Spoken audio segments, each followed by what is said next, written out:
Wow. I just interviewed John Kohler, and what an amazing interview. Especially, you're going to have to stick around to the end. John demonstrated how one way he stresses out his plants, and you're not going to want to miss it. It's hilarious. So, but on a serious note, John gave some amazing tips on how to use plants to prevent and potentially reverse chronic brain diseases like Alzheimer's. And he also shared a very moving story about brain disorders that affect not just himself, but his own father. This is an episode you are not going to want to miss with John Kohler.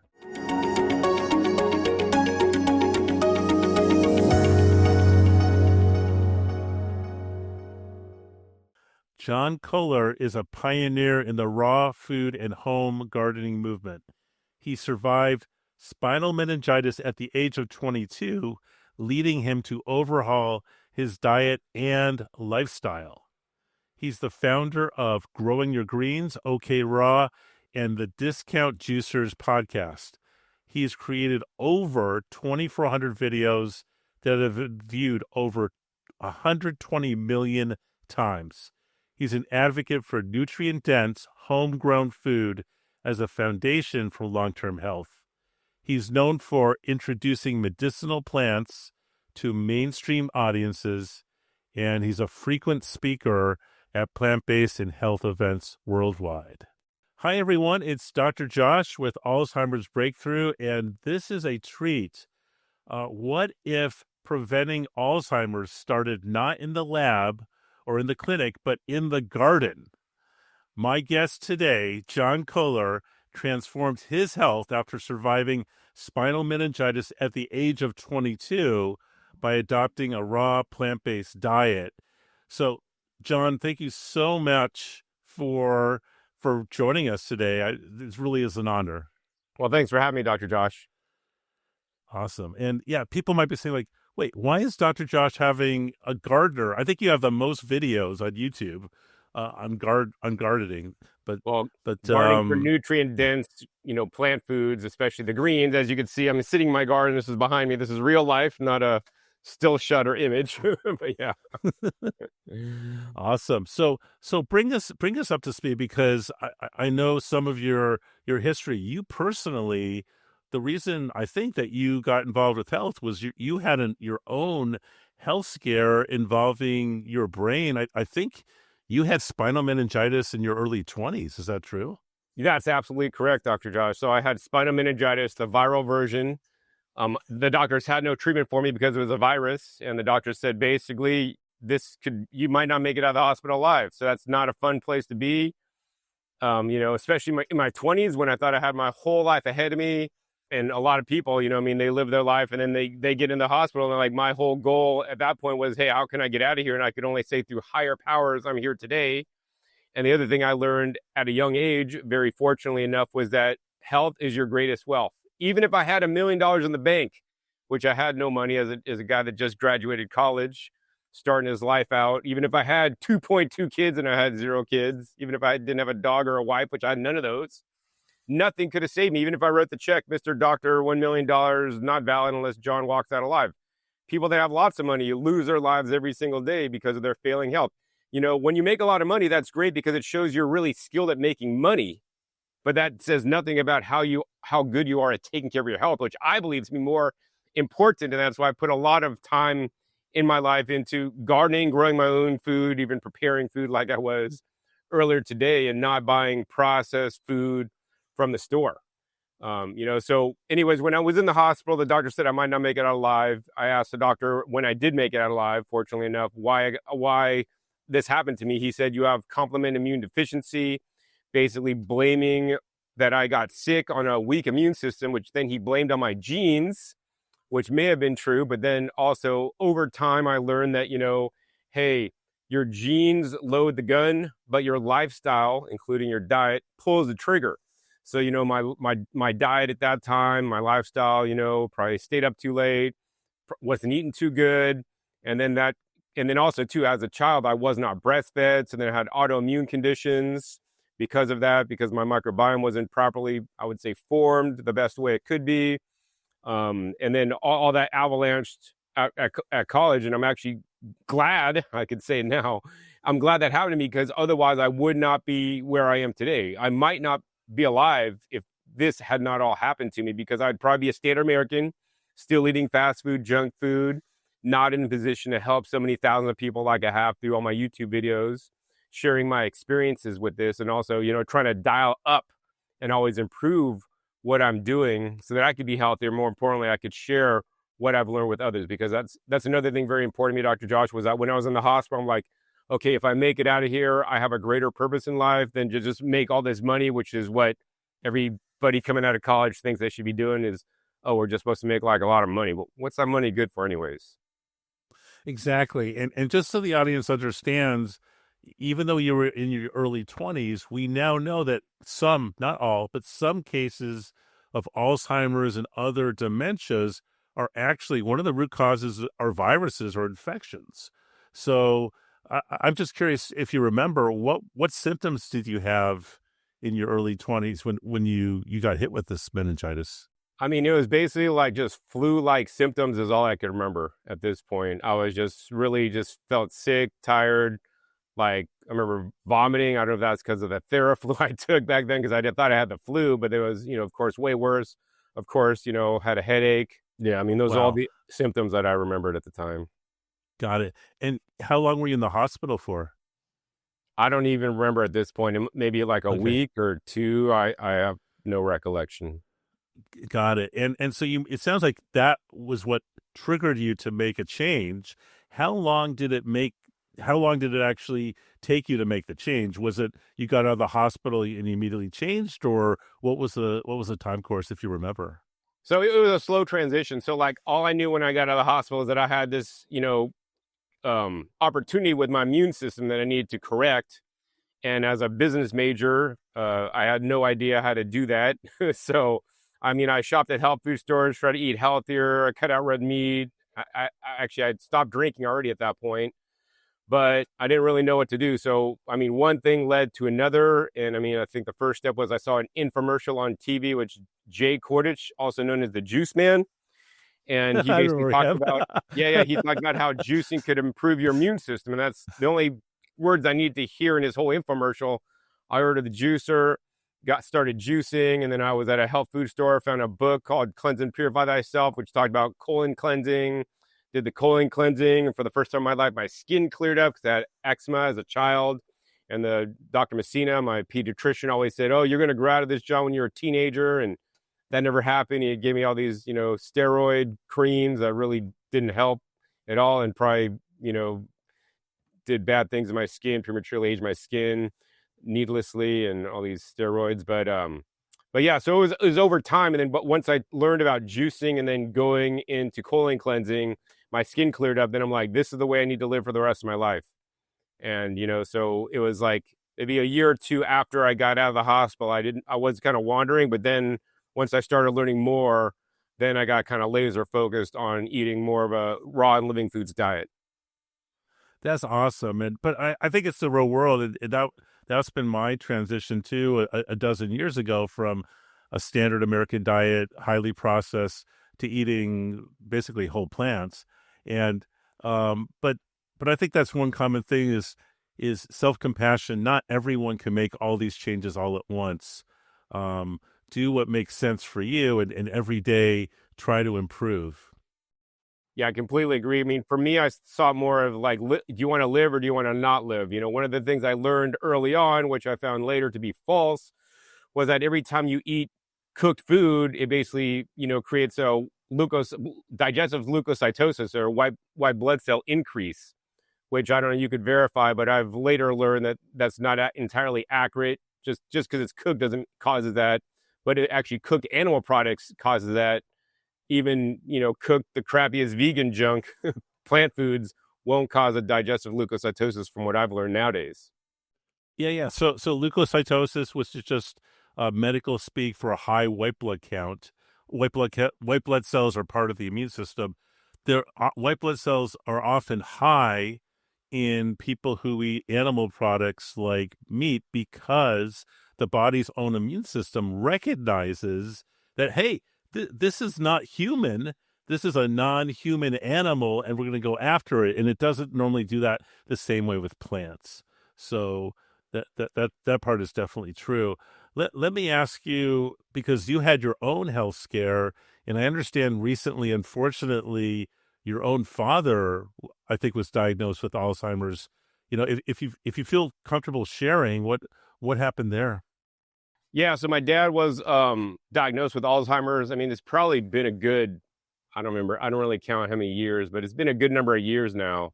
So, I mean, that's the other thing for me that's very important. I mean, after my dad was diagnosed, I also had some, health challenges, and it like even makes it more important for me to like, okay, good, John, I'm glad because because this may run in the family, because I know sometimes there's some genetics that may be involved with Alzheimer's and stuff. So it's like, so then I have to look at like, hey, what are the lifestyle factors so that you don't get Alzheimer's? Because I know people watching now, maybe it's a family member, they have had it, and they're like trying to learn what to do. And like, luckily I could say basically what I've been doing all these years, basically makes me stronger, and makes my body more resistant to getting any kind of other diseases or other situations from happening. So yeah, my dad was diagnosed a number of years ago. He was actually on a study by Dr. Dean Ornish, where he was, given meals by Dr. Ornish, as well as a whole lifestyle program. So that's very important. I want to talk about, like, it's not just the meals that they were given, and both my parents actually. And then my dad also had to go in for different, meditation, exercise, and all these other components of that program. And, while I have read that study, and I know that Dr. Ornish, some people because everybody in the study was like early stage. So my dad was in early stage when that was happening. And, some people in early stage were actually reversed, which I'm happy about. But what I can definitely say with my dad is that I saw him, the progression really slowed to almost not noticeable. I could say that confidently, because now that I see that now he got finally, my mom couldn't take care of him anymore. When my mom was under my mom's care, he wasn't eating as well as Dr. Ornish's provided food, but he was still eating a mostly plant-based, minimally processed diet for the most part. And then he was progressing a little bit faster. And then now that my mom could not handle him anymore, because he fell like 3 times, like sequentially, and then he was in different, whatever rehab places, and they feed him junk. And now he's into memory care, which I just visited him this morning. I helped him take an appointment. He's just progressively, declined more quickly than I've ever seen before, because, I mean, number one, his diet's changed from eating like high nutrient diet to like very poor nutrient diet. And it really just, it saddens me. I do what I can. Like, I'll try to make him things, and like, he'll eat this much of my thing, but then I'll eat the regular junk. And it's like, okay, I could maybe put a little notch in what he's doing. But, at this point, I just got to face the facts that, it is what it is. I could only do so much, and just give him a nice, comfortable life for the rest of his life. Yeah, I'm sorry that that's where it is, and I'll give a quick shout out. Dean Ornish actually published the results of last year, showing that lifestyle is effective in 20 weeks to reverse Alzheimer's. And just to be clear, it's not just the food; it's lifestyle. It's getting people to exercise. It's getting people to decrease their stress. It's getting them reasonable sleep. It turns out that sleep is so important. And I could tell your frustration is that at a certain point, because right now there are not places, that's hopefully going to change with our efforts here. But right now there aren't places you can send a loved one that have a plant-based meal, high nutrient meal to help reverse this. And I know you're doing the best you can from the outside.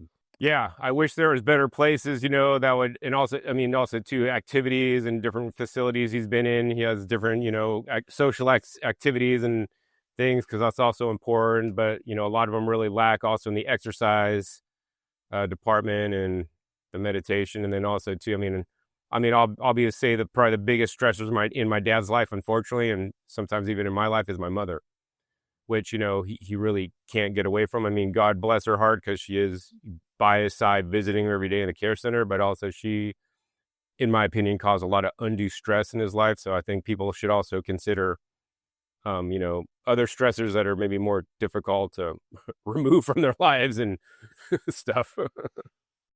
Well, but let's pivot there, talking about stress. I found in my life one of the biggest release from stress is getting out in nature. Have you found the same thing? That's why I love gardening.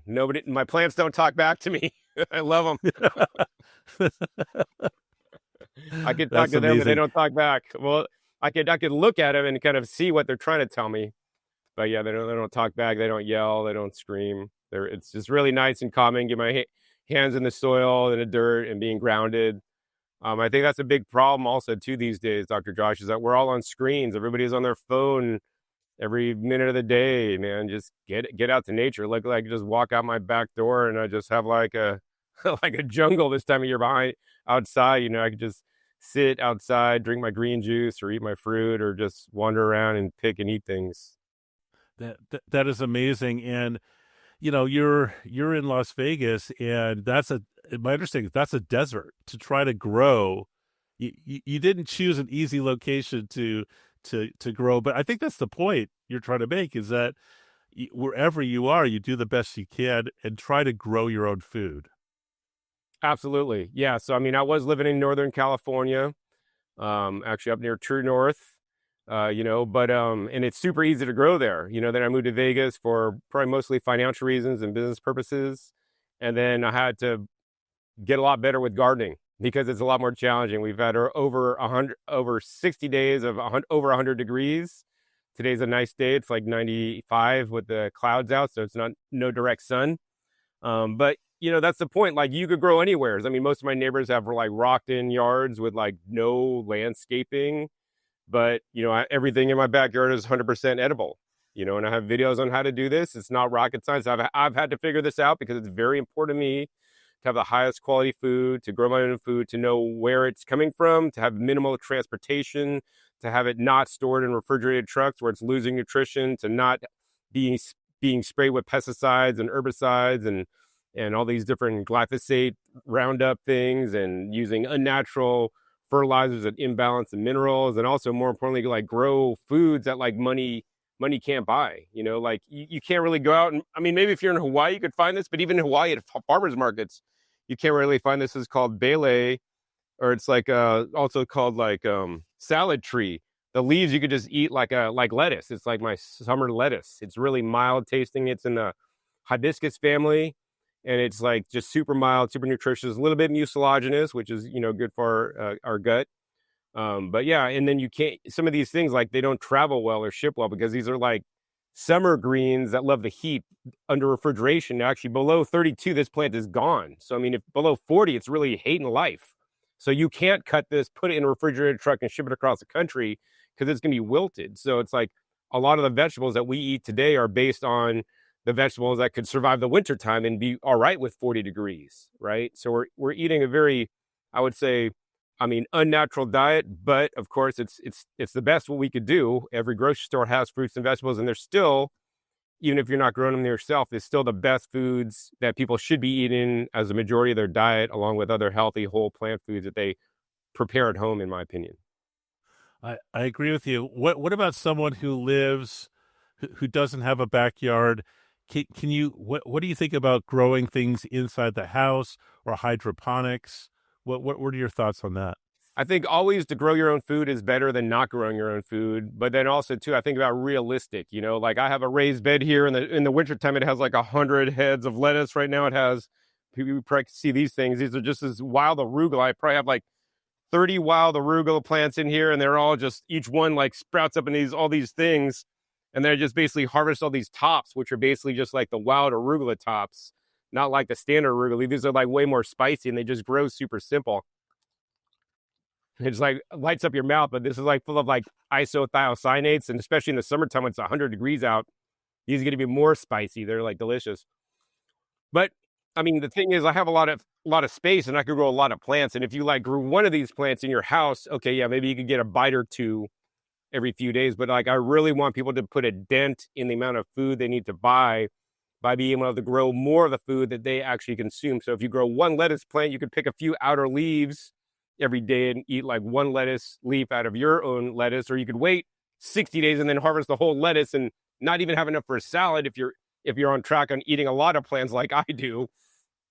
So I think really the real most feasible way to do it is to grow sprouts. You could grow sprouts, you could buy some seeds, you could sprout in a jar, and you could grow enough sprouts to have a whole salad of sprouts every single day, which actually in some levels is actually even more nutritious than this wild arugula that I just picked and ate, right?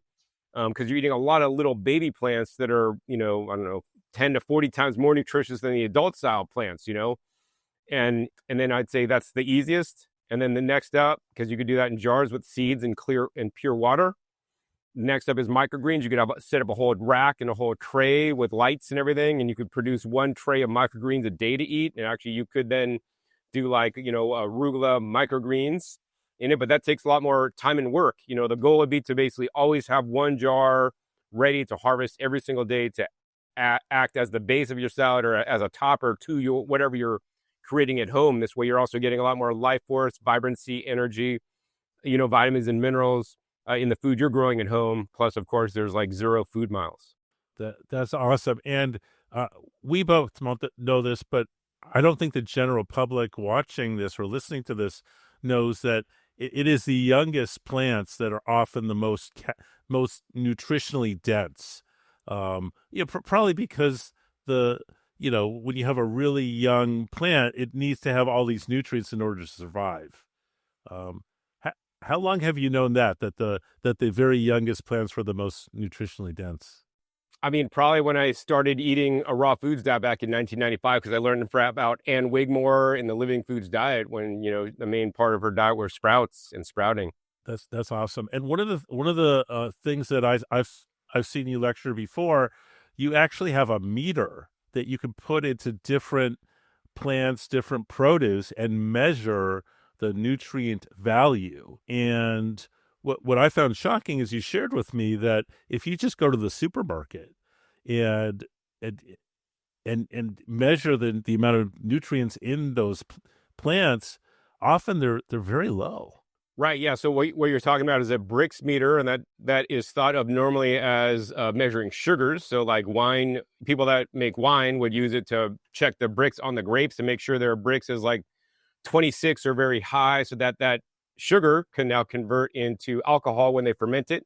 Otherwise, they're not going to harvest the grapes.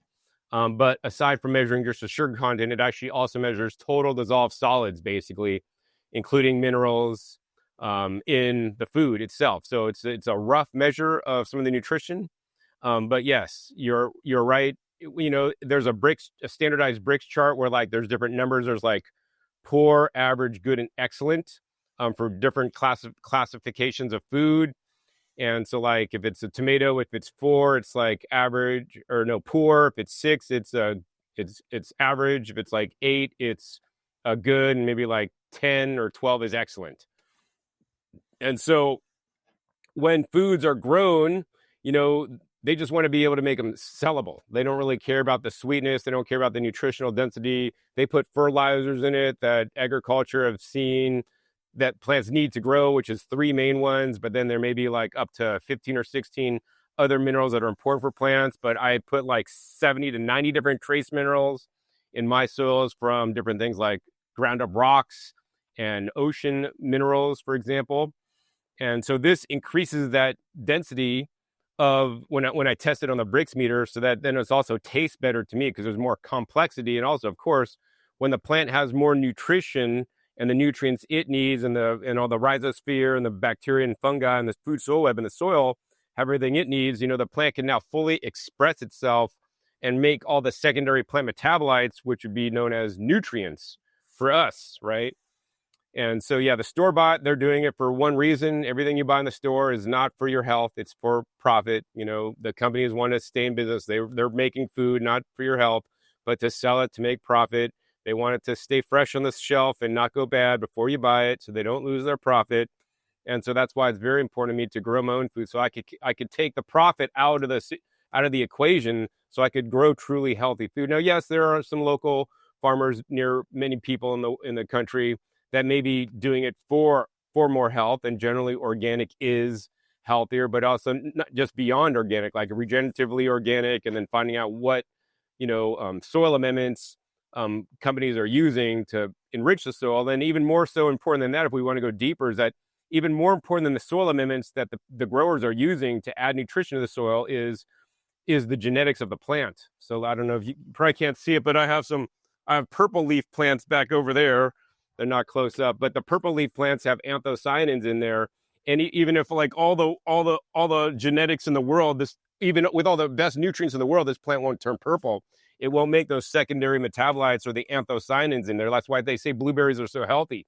But when you garden and you grow your own food, including sprouts and microgreens, you could choose varieties that from their genetics automatically make some of these, plant pigments and more different nutrients, in them from the get-go. So I grow like red lettuces, and even if you're just shopping at the grocery store, you could buy red lettuces instead of iceberg or romaine that has more of a green color. They're just automatically going to be more nutritious. So I've learned all these little ways to kind of hack and kind of eke out more nutrition in what I'm growing, and then of course process it in the best way possible so that I'm preserving most of those nutrients when I eat them and get them into me, instead of processing them out like most Americans do by excessively heating up their food, creating carcinogens in the process, and all these other ways of big manufacturers process food and get all the nutrients out, so then we have a shelf-stable product. Wow. So share with us, focus is for the listeners, improving their brain health, either preventing or reversing Alzheimer's. I'll tell you, the plants that I normally recommend to start with are Spanish sage and rosemary, especially the essential oils from those plants. What do you think of rosemary and Spanish sage, and what other types of plants do you recommend for brain health in general? So I mean, I haven't. So I like a big rosemary bush. It grows crazy here. I have some sage too. It's a little bit smaller.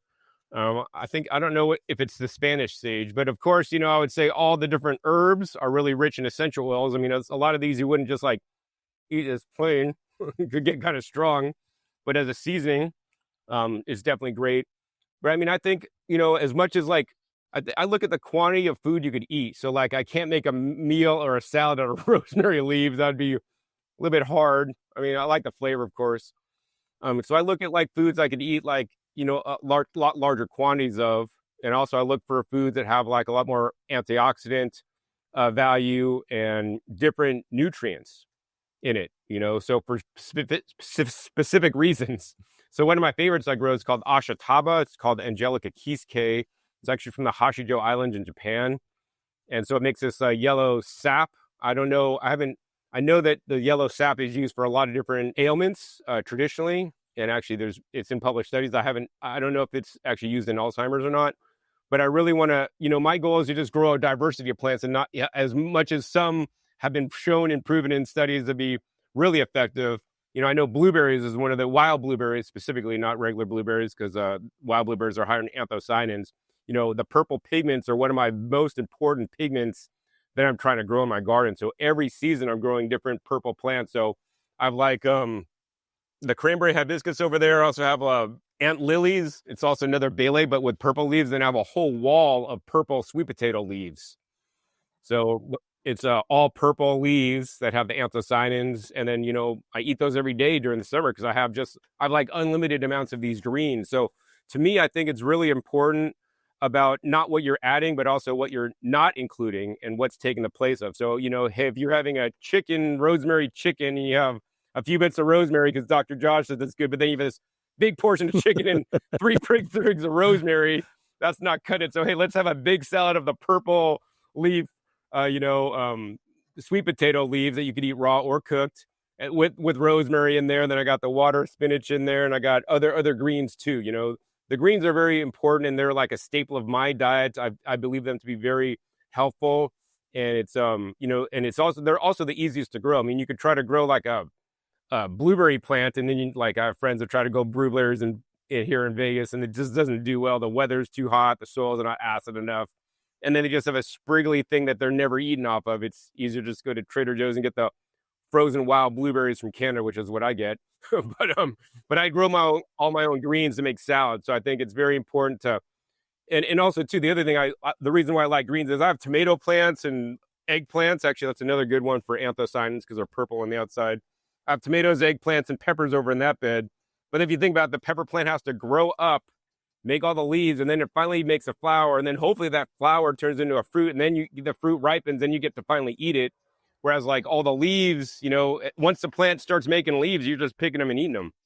So, I really want people to make a dent in the amount of greens they're eating, because to me, the greens are the most important food on the planet, and they should be like the staple crop of everybody's diet, whether they're trying to prevent Alzheimer's or other diseases as well. Most people just simply do not eat enough greens, and when they are, standard Americans are eating like iceberg lettuce or hopefully romaine lettuce, but there's so many other deep, rich, leafy greens that are so much more nutritious and important. In the summertime, I've researched all the different ones that grow in the heat, and I try to go the biggest variety of them as I can, because each one of them has nutrients that are discovered and still yet to be discovered, and they all have different plant compounds that could be preventative and researched against many different ailments, I will say.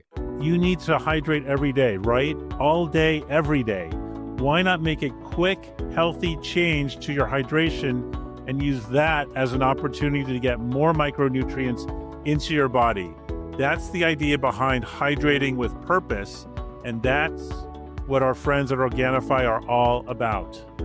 They make these superfood powder blends that you mix right into your everyday water, and boom, it transforms into a delicious drink that floods your body with power from nature, like their green juice. I know there are a lot of green juices out there, but this has been my favorite for years now. It tastes great, which is already amazing because most green juices taste okay at best. I think a lot of people would drink this just for the taste alone, but it's better than plain water. And then you've got all these amazing ingredients from all over the world, including chlorella, spirulina, moringa. These are ingredients that pack a ton of nutrition into a tiny little package. That's how just one scoop a day can make a huge difference for your entire body. Plus, each serving has a clinical dose of the adaptogen ashwagandha, which has been shown to help balance cortisol levels. Cortisol, as you probably know, is your stress hormone. It's the fight or flight response that's supposed to help you escape from a bear or a tiger or lift a truck off of a family member. But you also get that excess cortisol when you're just stressed out and there's nowhere for it to go. That means we're just stewing in too much cortisol, and that's really bad for the body. It messes with your weight, it messes with your sleep, it messes with your immune system, it messes with just about everything. And lately, maybe now more than ever, we're all dealing with way too much stress. A glass of Organifi green juice in the morning can be a huge help in times like these. So Organifi sources the highest quality ingredients from organic farms worldwide, ensuring that their products are vegan-friendly, gluten-free, and free of any artificial additives. Plus, it's glyphosate-free. It's pure nutrition in every sip. Now, here's the best part. Since you're a listener of the Alzheimer's Breakthrough with Dr. Josh podcast, you get the VIP treatment. When you visit Organifi.com/Dr. Josh, that's ORGANIFI.com/DRJOSH. You take a look at their collection, and when you go back to check out, use the promo code Dr. Josh, DRJOSH. You're going to get a 20% discount on all of their products. So go ahead and check it out. Find out how these superfoods can help you on your health journey today with Organifi at Organifi.com/Dr. Josh. Use the promo code Dr. Josh, DRJOSH, at checkout and try it for yourself. Your satisfaction is guaranteed.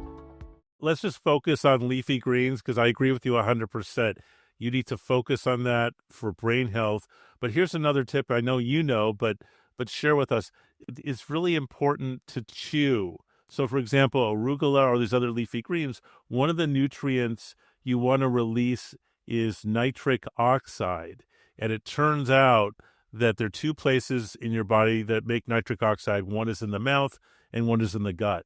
So if you're not chewing your leafy greens, you're missing out on most of the benefit from the mouth. So any tips on chewing these leafy greens? So probably what I'd say is just, we need to chew and turn every mouthful into literally baby food consistency. I mean, why do we feed babies baby food? Because they don't have teeth.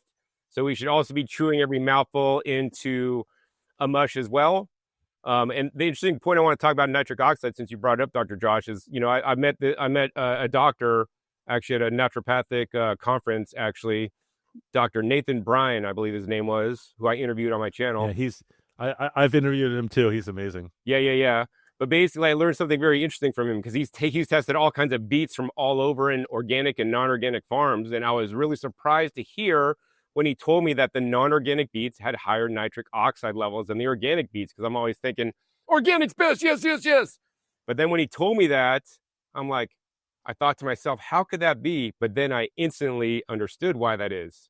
Because they feed they feed conventional beets nitrate-based fertilizers. And when you feed any plant nitrate-based fertilizers, the plants accumulate the nitrate or those minerals that you're feeding it in its tissues. And when you're feeding organically, we're not concerned about the nitrate levels. We want good nitrate levels, but we want a spread of all the different minerals, not just the nitrate. So yes, if you want to make nitric oxide levels, maybe use some nitrate-based fertilizers, but you're going to have nitrate in all leafy greens because they get it. But so that was an interesting point. But yeah, chewing is very important. And actually, I did run across a study that was interesting. I don't know if you saw it, but they talked about like lettuce juice can improve your oral microbiome. And they probably surmised that it was from the nitrate in there as well. So even lettuce juice could have it. I know some plant-based doctors will say you got to eat it whole. And I do agree with eating it whole, and eating it raw, very important, is the best. But these days I also will juice my greens as well as I will pressure cook them. And also, of course, I vacuum blend them up as well. So however you can get them broken down, of course, we don't want to just, only use a blender, only use a juicer, only use processing equipment. We want to use our best processors, our teeth, and chew very well. And I like to basically use all the different processing methods so I could increase the amount of greens I get into me on a daily basis. Use it to my advantage. That's so true. And if you're making the juice, for example, then at least swish it in your mouth before you swallow it. And you can always make the juice and then combine it with the pulp. So it's already it helps it be broken down, and then just chew both of those up together. I guess you could also put it in a blender and just have both together that way too, right? Well, a little bit different. So like the blender, so maybe then it probably doesn't affect the nitrate levels, but like I'm concerned about the phytonutrients and the oxygen sensitive nutrients. So standard blenders, I know people talk against juicing because juicing removes some of the fiber, removes the insoluble fiber, but keeps the soluble fiber. But people don't understand when you put things in a blender, it basically spins it around. And while it is keeping the fiber, it still disturbs the fiber matrix, but also you're adding a lot of oxygen, and now you're destroying the oxygen sensitive nutrients in there, which is what people who tell you to blend things won't tell you because they don't know about it.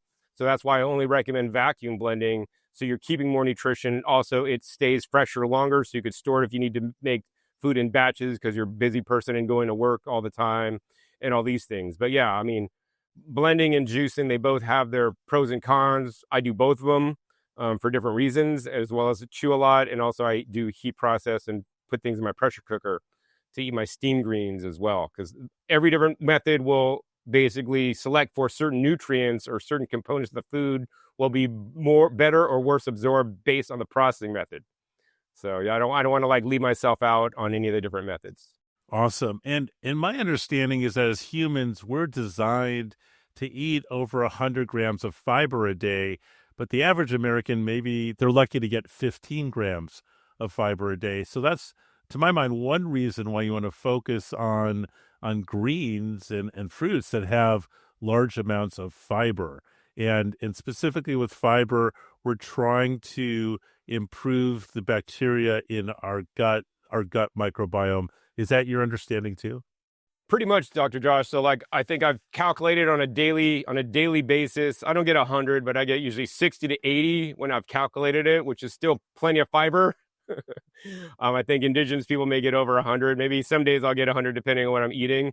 But, it's not just the fiber number, I think, to me, that's very important. It's also the types of fiber. There's different kinds of fiber in different kinds of plant foods. There's beta glucans, there's different pectins, there's different celluloses, and there's inulins and all different things. And I don't know them all or pretend to know them all, but what we need to do really is we need to do diversity of plant foods, right? So like, that's why I love eating Jerusalem artichokes that have, well, yeah, I don't know if you guys can see them, but like I have Jerusalem artichokes growing there, and they grow these tubers underneath. They're very high in inulin. Also, actually, just earlier today, I juiced the jicama, which also is very high in inulin. So I really want people to eat a diversity of the plants, as well as leafy greens are good.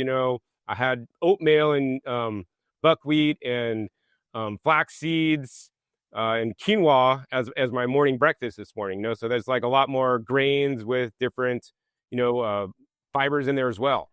So yeah, I try to get that diversity every day, and it's not just the amount of fiber, because you can take a fiber supplement and get to 100 grams, but then it's all one kind of fiber versus like all different unique kinds of fibers, that we're eating. And I think that's very, very important. That is so true. And what I also find is when I'm studying the bugs in my patient's gut, I see a lot more diversity in those bugs, normally depending if they're eating lots of different types of plants, fiber sources, as opposed to just eating one type of plant. Right. Yeah. So for a long time, I was eating a lot of fruit. So I found, I had a overgrowth of a Prevotella copri, which I believe to be because I was eating a lot of fruit, and that beneficial bug, which is, I guess, beneficial in certain amounts, but then maybe not so good in higher amounts, was really loving fruit. And that's why, like, whoa, maybe I've been eating this fruit, too much fruit. So maybe I need to change a little bit to maybe readjust my gut so that it's maybe more balanced. And so that's what I started doing. So that's why it's, that's like the example of what you're saying is if you eat only certain things, you're going to select for certain bugs or certain bacteria or microbes inside you. And you might want to eat more variety so you can have a diversity. Because, I mean, that's one of the things that they've shown is that a diversity of certain foundational species, not just like having a lot of different ones that are bad, because you could have a lot of bad ones too, and the big diversity of bad bugs. But we want a lot of good gut buddies. I love it. So, and the other thing that I love with gardening is often you're getting a physical workout, because we know that exercise promotes brain health through BDNF, which supports new neuron growth and synaptic connections.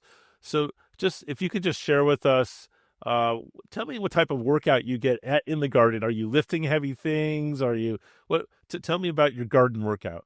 So it depends, what garden I'm in. I have 3 gardens. I have a garden here in Las Vegas. I have a garden in Northern California that I was just at over the weekend. Then I have my farm property in Puerto Rico.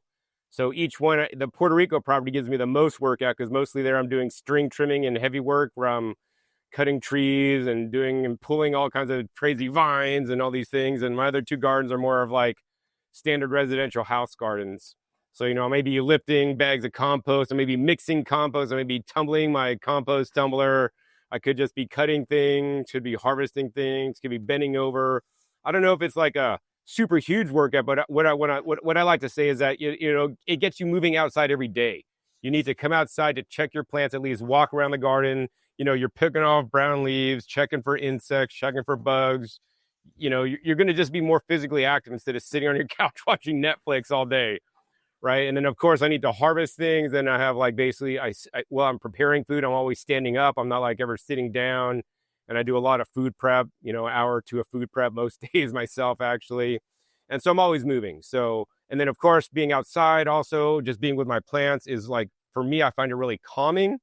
So it's like being close to nature is calming. And then, of course, I'm getting sun too, which is very important, to make our vitamin D, and also more importantly, get sun in the early morning of the day so that we get a lot of bright light in our eyes. So this will help us sleep a lot better later in the evening at night. And I know a lot of people just aren't outside enough. So that's why I really, really love the garden. And of course, the other thing that's very important is eat the foods you're growing, because, while some people may want to use sunscreen, the sunscreen I use the most is actually my internal sunscreen. When I'm eating or drinking carrots and carrot juice, I get carotenoid pigments in me that then make my skin look a little bit more orangish. Especially if you're more pale, then you're going to look a lot more orange. But this is like sun protection to some extent, of course. Then I also will, after I feel I got enough sun, I'll cover up and put clothes on instead of using sunscreens that have a lot of other toxins in there. I mean, there's probably better brands that are the baby ones, but like I don't even, and then I use big hats normally to shade my face out, from the sun. So I'm not getting too much sun because, yeah, we want just enough, but not too much of a lot of things in life. Awesome. And share with us, because obviously, like any gardener, you occasionally face pests. And I'm assuming you're not using Roundup or other toxic pesticides because hey, if I spray my plants with this, that toxic stuff is going to end up inside of me. So instead of that, what do you do to avoid the pests and things like that? Sure. So, I mean, number one, it's like for people, Dr. Josh. I mean, I'm sure you know this. If you've had patients that just go out and eat McDonald's and they eat junk food and they drink a lot of dairy and eat ice cream, they're probably always going to have a runny nose. They're going to have a cold. They're going to be sick all the time because they're eating the wrong diet that's not designed for them. When you're feeding your plants a limited number of nutrients and they don't have everything they need, you don't give enough water and they're stressed out, right? Just like people, if they're stressed out, they tend to be more sick. I want my plants to have a nice, healthy life and have minimal stress, because also stress is could be a hormetic stress where it actually helps them make more nutrition. So you want to stress a little bit, but not too much. And then actually, I mean, think about it. In the forest, in nature, there's no pesticides. There's nobody spraying Roundup in the forest. I mean, plants have had to fend for themselves for the millions of years they've been on this planet and deal with bugs that have been living in their areas where they grow. And, and they continue to survive. So plants have a natural resistance. My goal is to bring this resistance out in the plants by, putting the best nutrients in my soil, providing them enough water so that they aren't stressed out. Of course, it's not perfect, and I wish everything was perfect. I could say I get no bugs, even though I do all these things in my soil. I'll say I get some outbreaks sometimes. So, what I do in that case, one of the things I love to do is put out like beneficial insects. So ladybugs are not one of them. They just fly away. But I do put out praying mantis eggs every Oh, wow. in the springtime. So in the springtime, I put them out and then they hatch. And then I haven't seen any lately, but I saw one. I took a picture of one last week. It was like this long. But the praying mantises are like, the beneficial bugs that don't eat your plants, but they'll eat, like the bad bugs. So I love seeing them around my garden as well. And then the next thing, depending on what it is, I mean, the best control is using our fingers to pick things off when you see them. Pick them off. Like you could easily find slugs and snails, which are a big problem that I have. You can pick them off and just remove them, take them wherever you need to take them. If they're soft-bodied insects, like if I get aphids on my kales and whatnot, the first line of defense is I just take my garden hose with a fine sprayer and just spray water on it. So I'm spraying H2O, which then will end up feeding the plants. Some of the bugs will get dislodged. Some of them might not make it. They may find their way back. So then you got to be consistent, keep doing that day after day. Another thing I like to do is I like to use traps. So for example, I get these like roly-poly bugs. You touch them and they turn into like a little ball. And then on those bugs, like I eat a watermelon and then I leave like the rind and I put a little piece of the rind in the garden. And then like, that's like a nice moist home and food for them. So then they'll all be attracted to that like watermelon rind. So then I go there like the next day and they're all there and I collect the whole thing and basically just get rid of them. Right. So it's like, you don't really need to spray. And then I could escalate more. So like I prefer all those methods. And if I need to spray, there's this thing called like Dr. Zymes, which is basically an enzyme formula that basically dissolves the exoskeletons of the bugs, which then is like if the sun hits it, it degrades, it photodegrades, and it's no longer like, it doesn't add anything. It's organic certified. It doesn't it's not toxic at all because it breaks down too fast. So you got to spray like in the evening after the sun goes down or like early in the morning before the sun gets up. So I like that one. And then if I need to, if something's really bad too, like I could pull it out. If it's like totally devastated with bugs, I'll pull it out and just replace it because it's easier than spraying things. But then like the next levels up, which I rarely ever get to, is like a neem oil I'll do with like Dr. Bronner's Salsa soap and then maybe some other kind of essential oils. I'll do that. And then I'll also spray BT on rare occasion if I have like these worm things. Like I just noticed I had some worm things on my kale. Like Oh it's no. either grasshoppers or like some kind of worm thing. So like I gotta spray that with something because otherwise either they're eating or I'm eating it or they take my plants out. Like the plants are really struggling right now because of that. Wow. And how do you deal with fungus? How do you avoid fungus? So luckily here I'm in Las Vegas, Nevada. It's very arid.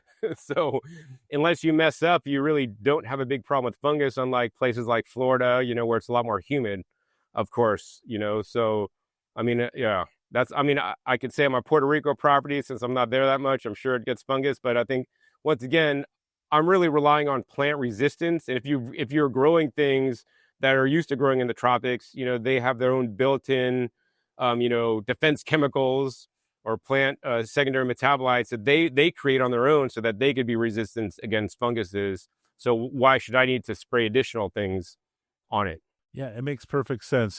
If we could go back earlier, you talked about um, broccoli and maybe sulforaphane, and let's just highlight to people that unfortunately, if you take broccoli with this very helpful sulforaphane that is an antioxidant, if you cook it, if you heat it up too much, unfortunately, most of the sulforaphane gets broken down because it's a very labile bond. Yeah, I mean, would you say that you eat most of your food raw to avoid that, or what are your thoughts there? Yeah, so I mean, I think it's very important to. That's why I mean that's one of the reasons why I eat my foods raw is for the sulforaphane. Like I just chomped on that wild arugula, and I was like, all these mosquitoes here because I don't spray for them either. It is very important. So the wild arugula, I mean, even things like nasturtiums, people that know also have the isothiocyanates in there, or even like the moringa also is like a lesser known one with isothiocyanates in there too. So like I like to eat those raw, or if you juice them,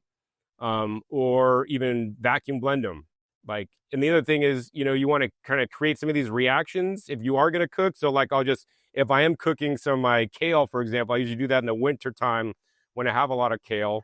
I'll just chop it up and let it sit there for a while so the enzymatic reactions happen and then cook it, right? And then when I'm done, I could like sprinkle like ground up mustard seeds, which then adds back enzymes to create some more of that reaction again. Right. So, I mean, that's what I do if I'm cooking. Otherwise, I like to eat those plants raw because they're a lot more beneficial. And of course, the other thing you talked about broccoli, Dr. Josh, and, when people say broccoli, people think that big broccoli flower thing that people eat that I choke down if you buy from the store because it's so tough and hard. But when I grow it in my garden in the wintertime, it's just so tender. I would never want to cook it. But if you buy the stuff at the store, it's really hard. Like to me, it's almost not when we just came from actually an event together where they're serving broccoli that was like from the store hard. And I really don't enjoy eating that raw at all. I mean, I'd prefer to juice it, cook it, or even blend it. If I know that's what most people get, and that's also very low in the compounds you're discussing. So that's why broccoli sprouts that you could make at home are significantly more nutritious, more beneficial, and those should never be heat processed. They're so easy to digest, just chewing them up or vacuum blending them. And I don't even recommend juicing sprouts for that matter, because you're just wasting the nutrition in those delicate little babies. Wow. And so it's fascinating that you got hooked on this originally by, I guess, Jake Cordish and juicing, and it sounds like you still use juicing as a tool. What would you say you're juicing the most of all the different plants or fruits or what have you? Sure. So I want to be clear. I do not recommend juicing fruits. I used to do it when I was younger, and I based on the studies that are now appearing and based on my personal experience and my personal health challenges, I've seen how that is really not good. So I only recommend juicing vegetables, including, vegetables that would be normally botanically fruits. So like cucumbers, tomatoes, bell peppers, those are all considered vegetables, but botanically they're fruits, but they're non-sweet fruits. So I do juice lots of bell peppers. I love those a lot. But also I juice a lot of other vegetables that I may not be eating in higher quantities. So, I mean, there's a common thing out there that says, hey, the reason why you shouldn't eat raw carrots is because you can't get the carotenoids out of them unless you cook them. Because when you cook them, you break down the cell walls and then you get greater uptake of the carotenoids, which is true. But also there's studies that show when you juice carrots, you get a greater uptake of those carotenoids as well. So I prefer to juice my carrots instead of cooking them and get higher carotenoid content. So I love juicing things. And also too, people wouldn't necessarily eat a whole lot of carrots, right? But if you juice a pound of carrots, it makes 8 ounces of juice. 1 cup of juice, you could get down And then, because it's in a juice form, your blood levels of carotenoids go up significantly faster and to a higher extent than just eating the carrots raw. And also you could eat more of them. But the main thing I juice besides the vegetables and the non-sweet fruits are, of course, the greens, which is my mainstay. I believe the greens are the most important food on the entire planet, and that's what I juice the most. So my favorite is juicing like an organic romaine lettuce, just straight romaine juice. Like that I really love, is just straight romaine leaves. If I'll go and buy the romaine, because this time of year I don't have romaine in my garden because that's like a winter crop. But I'll then harvest like kale out of my garden and juice it with the romaine, or a little bit of Swiss chard or other greens. Like I juice the water. Actually, I juice this guy, the Bailey, with it. It makes it a little more slimy. This past week, also I'll juice things like the Ashitaba stems, which are kind of like related. It's in the umbo family, like celery. And also I'll juice cucumbers sometimes in my green juice, but I prefer not to do cucumbers because I want to try to just get mostly the leafy greens only. That's awesome. And I know we could spend a whole time just talking about fasting or intermittent fasting. What do you eat throughout the whole day? What is your normal protocol? So I like to have basically, I experimented with like 8-16, but I just do 12-12. It just makes it simple, makes it easy. I try to stop eating around 7, go to bed by 10. So like 3 hours before I go to bed, maybe even earlier. I think it's 5 o'clock here and I've stopped eating for the day already. So, cause I was like, I got to do your interview, and then I'm going to go out actually roller skating later today. So I'm like done. I mean, I might drink some juice if I get hungry, or I have like I make a fermented fruit juice. Actually, that's how I do recommend drinking fruit juices. I ferment it with Cermicces boulardii. So then basically eats all the sugars, makes it carbonated. Then actually it also increases the probiotic accounts in there as well, the CFU counts. But yeah, so that's what I'd say. Awesome. Wow. So is there, I know you're constantly going to conferences, you're out gardening. Is there anything that excites you about the future of what you're doing, specifically growing plants? I mean, my project in Puerto Rico gets me excited. I was talking to my friend who owns 5 acres next door to my 3 acres. And, our goal is to have a retreat center one day. And, it's going to happen one day. So that gets me excited, where we could actually have people, taste some of these exotic greens that you just money can't buy. We're going to be growing everything beyond organically on our property. Everything's going to be local, fresh, harvested, not trucked in and shipped in, maybe except for a few items. That gets me excited, just about spreading more of this knowledge about getting people to be more independent and more focused on their health, and how to do it sustainably on the planet, and just like literally do it in their backyard, right? And I guess that's one element, is I want people to get growing their own food. Number 2, the other thing that's very important to me that I really focused on, because it is my business after all, is I recommend and sell the equipment that allows you to take the best plant foods and then maximize the nutrition when you process them, so you don't lose all the nutrients before you get them into you. Of course, the best processes are our teeth. So we want to chew everything well, but sometimes you don't want to just chew all these greens up, because when I juice my greens, especially living here in the desert, I need to stay hydrated. Now I would prefer to hydrate with my green juices instead of just like a filtered or fractionally distilled water, which I normally drink. So that also gets me excited about the new equipment coming out in the future that'll make it even easier for people to get more of these high nutrient dense plants in them easily and quickly. Even if they have a job, they're on the go, they got to work or whatever. I found techniques that you could preserve your juices and even your vacuum blended smoothies, or even the prepared food, for up to a week, and just make a big batch on Sunday, store it under vacuum without the oxygen so it doesn't oxidize, and have 1 jar a day to eat or drink, so you can be more compliant. Because I think that's a big problem I see. People go to different retreat centers, and while they're at the retreat center, they're getting fed. But when they go home, now they got to do it all for themselves. They don't want to put the time, the effort that's required. Then they just go out to getting all this prepared junk that's never going to be as healthy as something you can make. But if you could just take like 1 or 2 hours on the weekend, you could load up on healthy prepared food that you could have for the whole week, so you could still eat healthy. So Wow. it's these kind of things that really get me excited, Dr. Josh, because I really want people to be more compliant with eating healthy, not just being able to step out in their backyard, but also being able to live a normal life, unlike me, that I work out of my house, that could do this, so find solutions for people to make it more accessible, even if you don't have a lot of time, you don't want to put the effort in, right? Definitely. And if we could go back to one point you brought up that I think is really important, and that's the concept of hormesis. Just like as humans, we're not designed to just sit all day watching TV or in bed. We're actually designed to be out there and be active.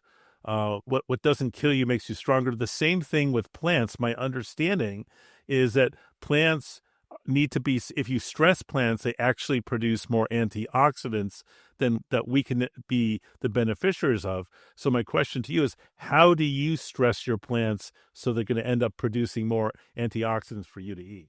I'll show you one way. You better make it one antioxidants for me. I'm going to cut you out.